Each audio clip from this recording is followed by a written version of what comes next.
muhamya na nuko FDLR mugabo wanjye yabaga muri Karapu. FDLR yaje kunyicira umugabo. FDLR yishe umugabo wanjye kubera kumugirira ishari, kubera abasirikari bari basigaye bamwumva cyane. Abayobozi bakuru baza kumugirira ishari ngo ashaka kugira ngo ari we uyobora abasirikari. Mugabo wanjye bamuteze grenade mu gitanda, ariko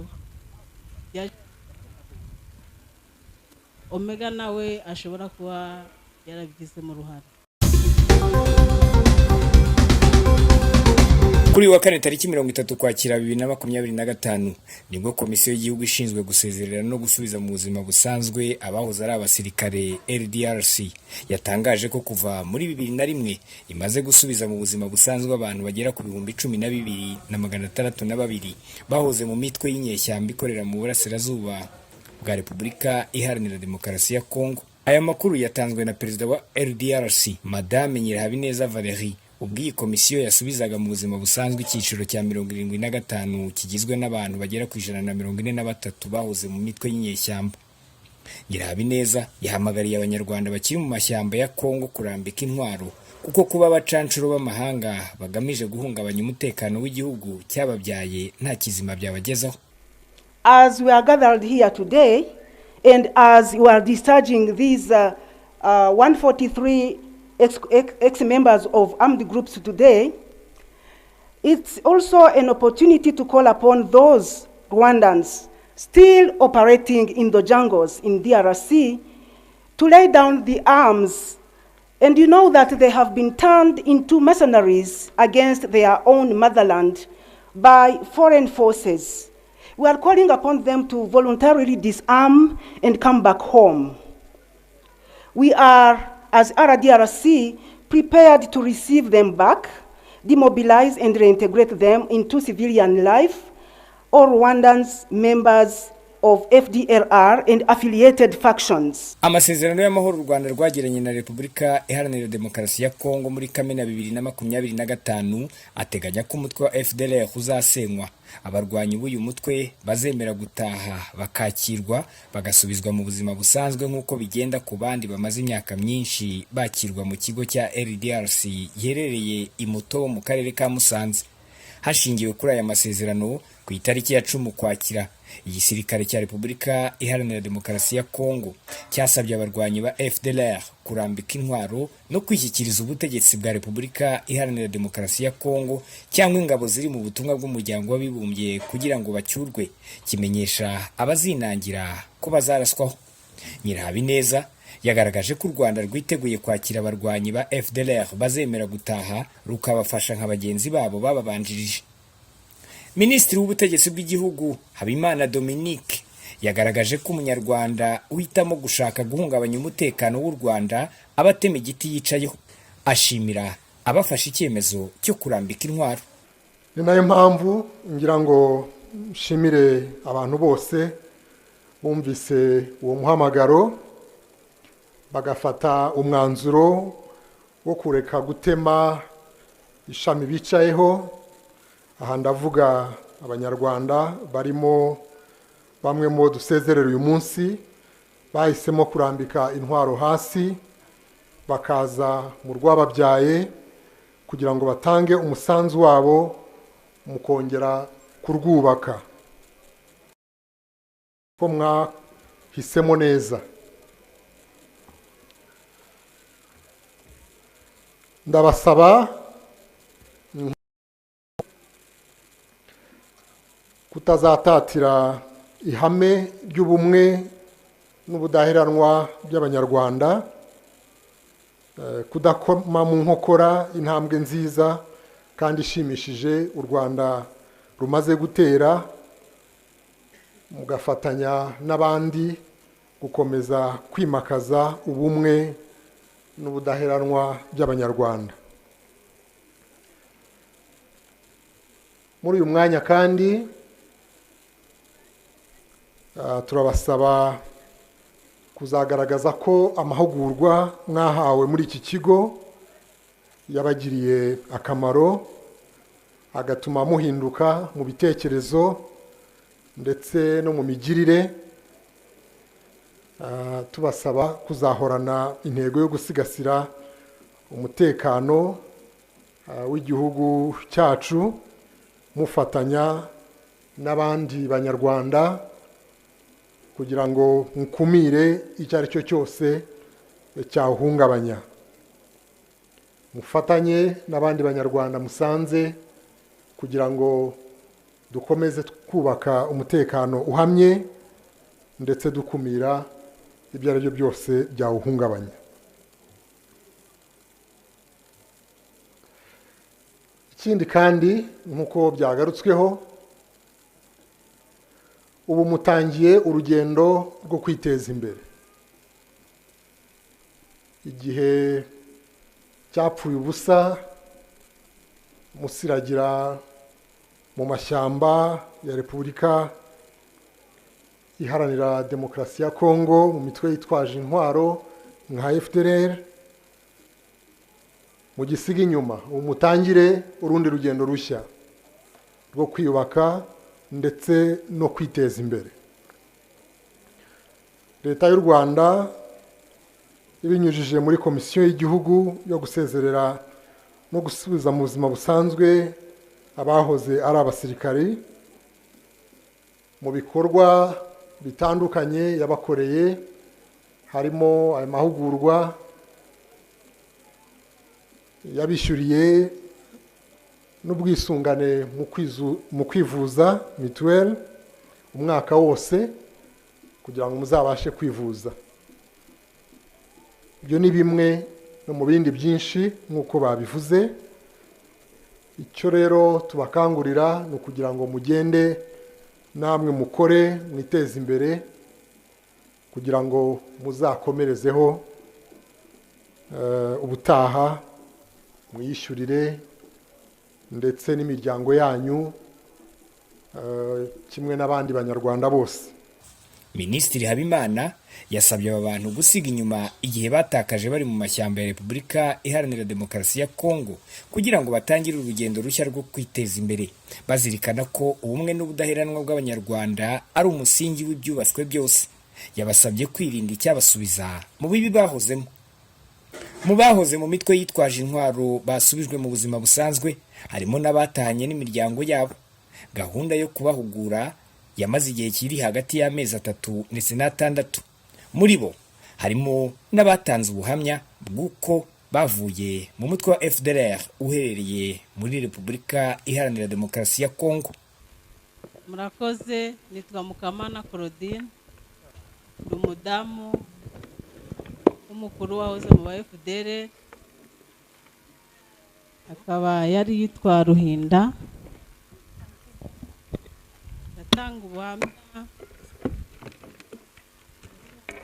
Ndatanga ubuhamya navuye muri Kongo.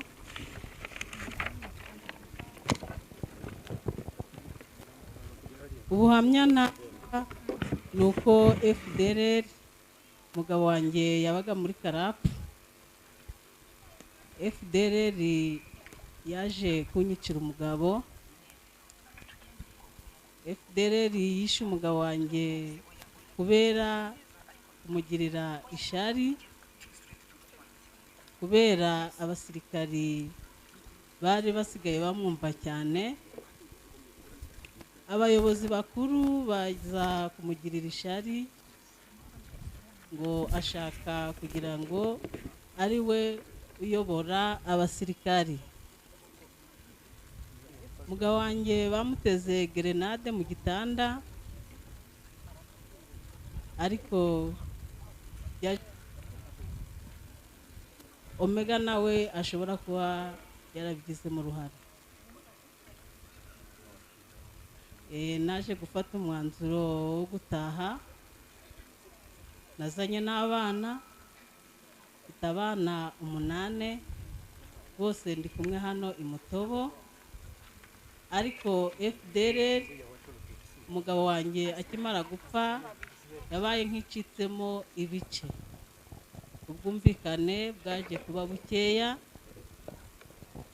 abasirikari bamwe bifuza ko bataha, hari n'abagiye bataha nyuma y'aho umugabo wanjye apfuye kubera ubwumvikane bukeya buri mu ba FDLR, hari n'abumva ko babura uko bataha, ariko twizeye ko tuzabashishikariza gutaha,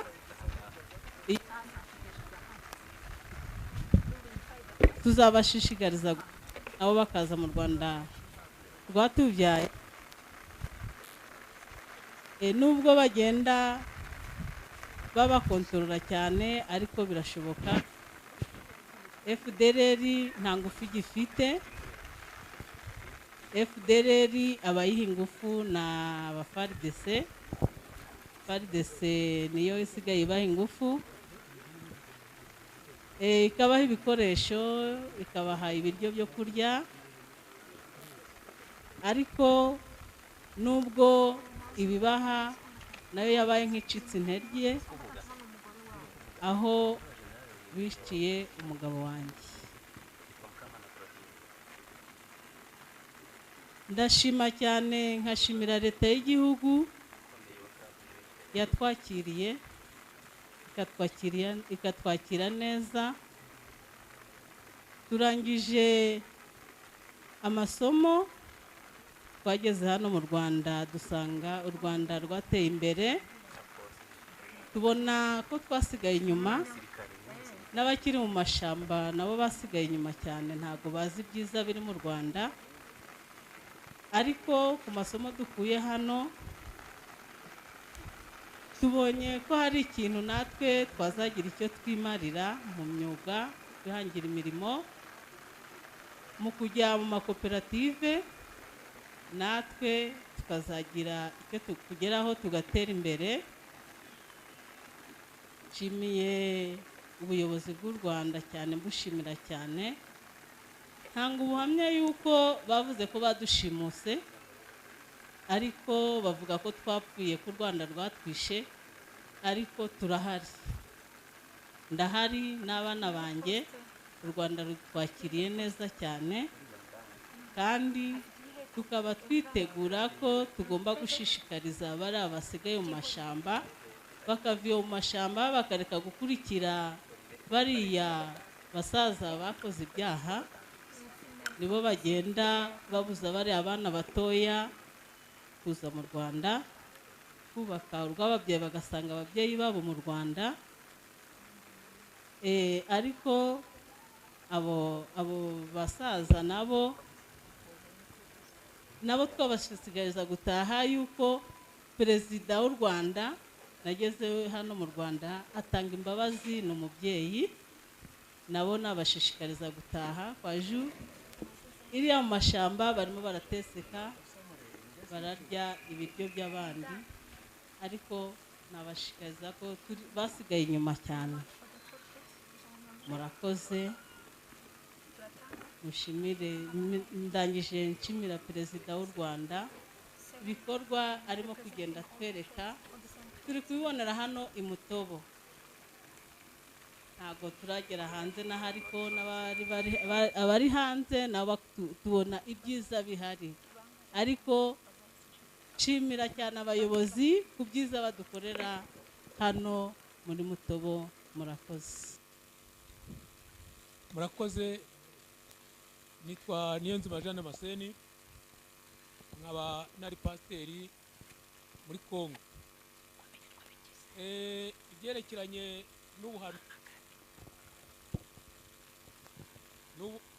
n'ubuhanuzi buturuka ku buyobozi bugenda butegura ibyo abahanuzi bagomba kuvuga. Noneho twebwe nk'abapasiteri haba icyo bita impuzamatorero, iba irimo abasirikare ndetse n'abaturage. Noneho muri iyo mpuzamatorero ni ukuvuga ngo iyo bayitegura bategura n'abagomba kwigisha. Iyo baguteguye ko ugomba kwigisha, rero baguhereza n'ibyo ugomba kwigisha ugategura ijambo rihuje n'igitekerezo cyangwa se n'imigambi na ideoloji yabo bafite, bakakubwira uko ugomba gutegura bihereza morali abasirikare kugira ngo bumve ko urugamba bari kurwana ari urugamba rw'Uwiteka Imana. Ubwo rero iyo barimo gutegura, iyo barimo kwigisha, habamo n'ubuhanuzi. Muri ubwo buhanuzi rero bategura umuntu, noneho iyo kigeze wa muntu yikubita hasi, yamara kwikubita hasi bakamutwikira ikiringiti, bamara kumutwikira ikiringiti noneho agatangira agatitira agahanura bya bindi bamubwiye ko agomba guhanura, noneho abantu bakumva ko ari ubuhanuzi bw'Imana, ari Imana irimo kuvuga, ariko ari ibyo bamutekereye agomba kuvuga. Numva muri makeya ari byo ngibyo nabagezaho. Imana ibahe.